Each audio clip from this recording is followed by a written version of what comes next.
I was stationed in Fort Wayne, Indiana at one time for about almost a year. And they sent me off to air tax school down in Panama City. What were you doing there? Well, it's one of these crazy jobs. I'm a second lieutenant. I get assigned to the Pentagon.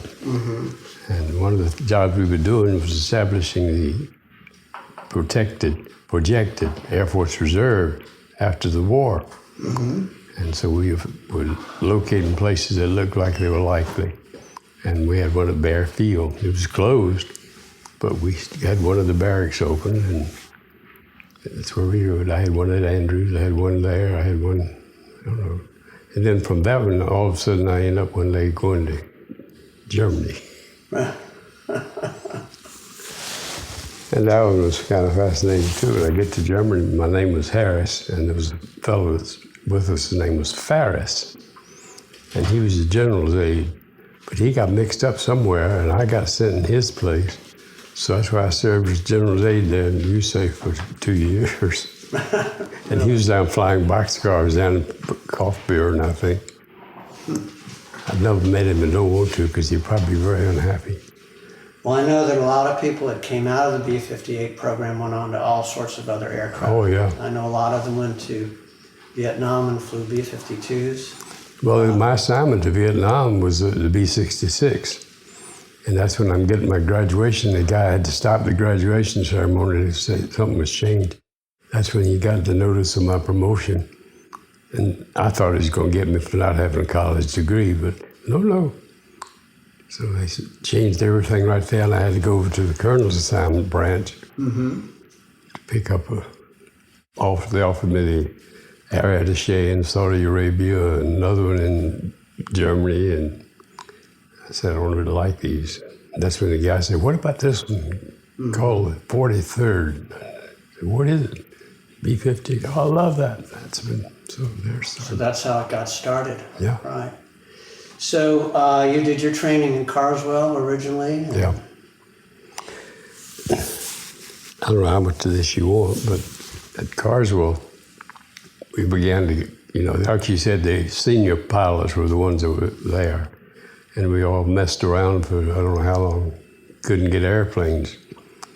And that's when they won the SAC award for bombing and navigation. I was two people that flew airplanes, and they were the only two that could fly our airplanes. And they went to the contest and won. Yeah, I heard that, the first year they won everything. Yeah. Yes. Wow, that was wonderful. Well, why don't we start and ask you when you joined if you could kind of go back and tell us how you joined the Air Force and what airplane you flew? Well, I think we did that a while ago. I started with PT-19. Back I started at Piper Cub, and it was somewhere up in Georgia. And it was raining so hard that they had to get two guys to push the airplane to get it to move. But then I went from that to all through the cadet program. And next thing I know, I'm flying airplanes. Did you end up in Texas like everyone else? 5 times, I think. 5 times.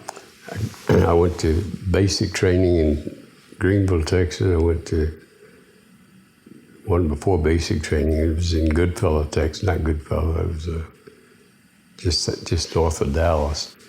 In not Casablanca, but a small town. Anyway, and that was our initial flight. That's where we got the PT-19s. And trying to think what happened after that. Oh, I know. I went back and they reassigned me to this bombardier navigator nonsense. So I was all set with that to get to use it. No navigator would fly with me. So did a lot of. So you flew the PT-19 in the latter part of the war. What did you fly? That was in 1944, I think. About that. And how did you transition into B-47s? You said you'd flown the B-47? Oh, yeah. I got almost 2,000 hours in B-47. Okay, when I came back from Germany, assignment there, and I was assigned to SAC. Didn't know what SAC was, to tell you the truth. And that's when they turned around and took about 10 of us and sent us off to nav school and all this stuff. And I was trying to think.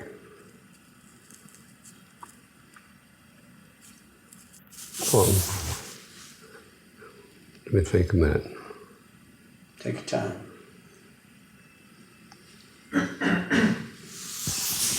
Well, anyway, when I finished the triple-headed monster school and sent me back to Savannah, it was my assignment. I didn't know it. And I flew B-47s for about 6 years. Started out as a co-pilot, and the guy that was my pilot flunked, so I ended up being a pilot.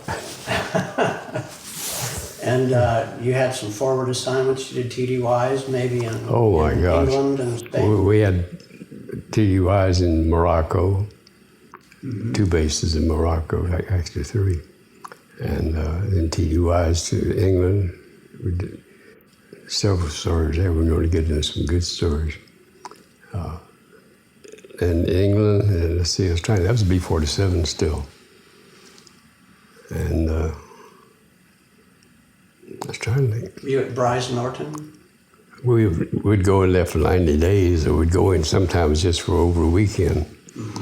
And that's where you got practice with night refueling out over the Atlantic. It's the darkest you've ever seen in your life. But I was trying to think, anyway, when I got into Savannah, and they would just start setting up the base, and they were drawing cards for who was going to do what. And I didn't get a card, so I was going to be a co-pilot until my pilot washed out, and then I became a pilot. They went to Savannah, and that was the base, and we went everywhere.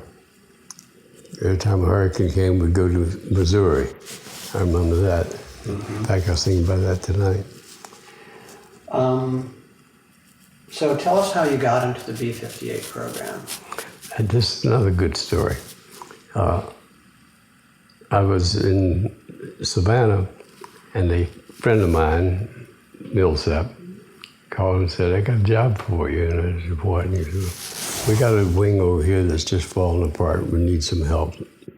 So myself and the navigator transferred over to the Little Rock again for the reconnaissance squadron that was there. They were flying B-47s.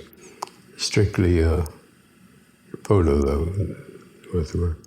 We finally got them squared away where everybody was pointing the airplanes the same way. And so I'm sitting there and get a phone call from my friend again.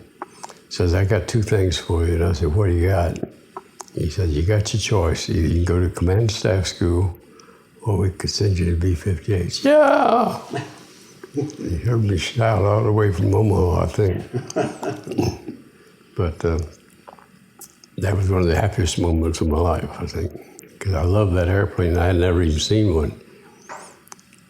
One thing strange, at the same time when we were just getting into the B-58s early, we had two or three F-102s, and they just, not like they do today, they say, "Well, go fly that if you want to." So I went out, somebody got pointed out where the buttons were, and I became an instructor in the 102s. Well, now I heard that when people transition from B-47s to the B-58s, they also put them in T-33s, is that right? Yeah. Yeah. I never had figured out that move, but of course, it being a T-38 was more of a fighter, which attracted out. But there were not very many fighters in the initial group of the B-58. Most of us were B-47 pilots. Right. I know they would not allow a B-52 pilot for a long time because they didn't know how to fly with a stick. They used to fly with a wheel. Mm-hmm. And we had all sorts of problems with them. But well, I think that's why they put the pilots in the T-33 was to teach them how to well, it could fly be. a stick. But Well, you want to hear about the first one of those? We sat around for weeks waiting for airplanes to come. And finally, my number came up. So the guy that we had a crew, navigator and radar operator. And so my number came up. I go down to the base ops with my operations officer, and he says, okay, this is what you're going to do. This is how you're going to do it. Never been in an airplane. But we jump in the airplane, my crew, and we go flying. I told the guys when we were at the end of the runway, I said, I turned around and looked at one of them. I said, do you realize that 3 of us out here don't have a clue where we're going or how we're going to get there? And I said, if you want to get out, you get out now. But it was fascinating back in those days. It wasn't until, I guess we had probably half a dozen airplanes by then. There were enough that everybody to get. Of course, I had, how much of this do you want? When I finally got my chance to fly, and we flew about 2 just solo missions, really, go around. And you'd have to shoot at least 1 Mark II flight so you could brag about it. So tell me, what was it like to fly at Mach 2? You don't know the The difference. sensation of speed? What was that like? It's nothing. You don't really. The only thing you ever know when you're Mach 2 is when you go through the sound barrier, your instruments will jump. They don't fall out, but I mean, they just vibrate until you settle down. Then you settle down at Mach 2, it's all the rest of it. And the problem is, the B-58 was a very unusual airplane at the time. And so I was trying to think. Oh, I know the guy that selected me when he was going to be the squadron commander of one of the squadrons, and I'd helped him set up some of the stuff. So he got transferred to Omaha. Guess what happened? I got transferred to Omaha with him. And so I was set up the B-58 Tactics branch in SAC. And I've been there for 2 years. Get a phone call over the loudspeaker. You knew P.K. Carlton, didn't you? Yes. Yeah. Yes. Okay, he called me and said, Roy, get your butt up here. And I said, what have I done? I thought, oh, God, I've been straight-laced always. So I went up to his room, to his office. He said, sit down. Okay. PK said, sit down. I sat down. Then he said, what the hell are you doing? You signed a 4-year contract here. You're trying to get out in 2 years. I said, I am? He said, not only that, you're going to. And I said, well, what? He said, you've been selected for the National Defense College. Oh. So a little earlier time in the B-58, I probably flew maybe 5 or 6 missions. But then they put me in headquarters, drawing up the tactics branch, which we didn't have at the time. And then I left and went off to school for a year. And this is what I told you when I came back from school to graduation day. The general, I guess it was, the general, the admiral, was passing out the diploma.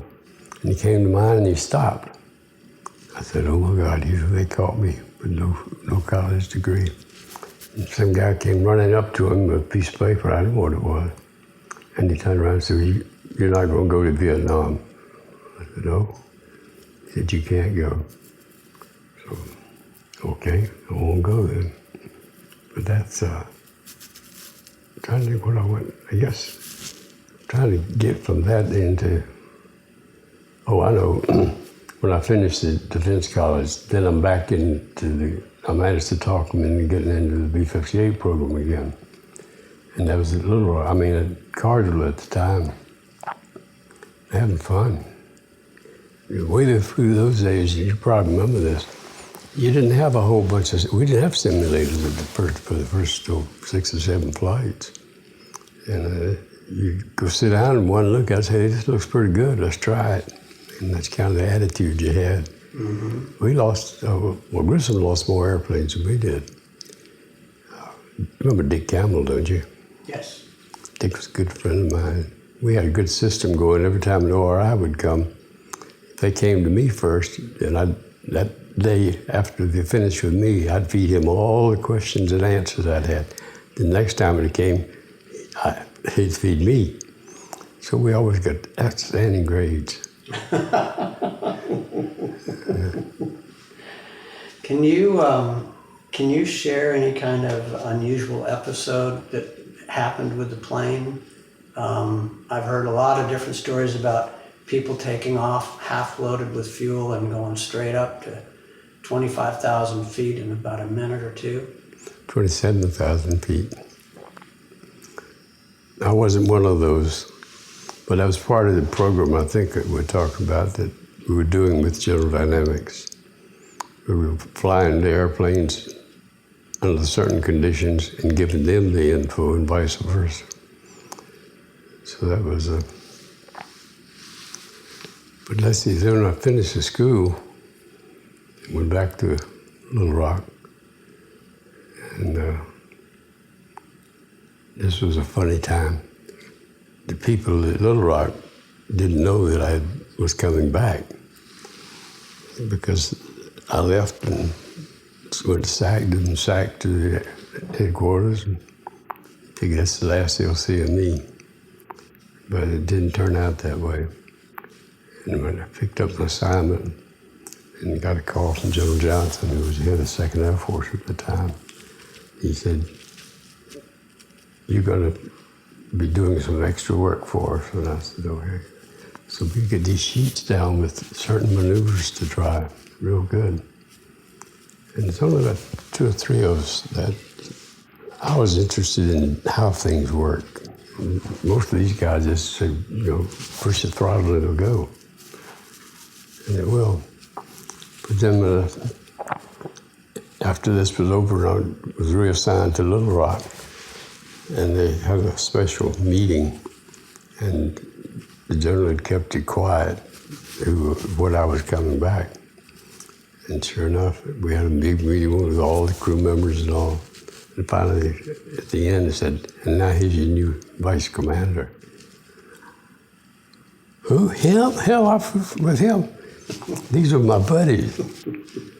And that's an interesting maneuver sometimes to go from, I think P.K. Carlton told me I was one of the few pilots that had started out as a buck pilot and ended up as a wing commander. There's a little gap in there occasionally, but I made up for it. But that's my story.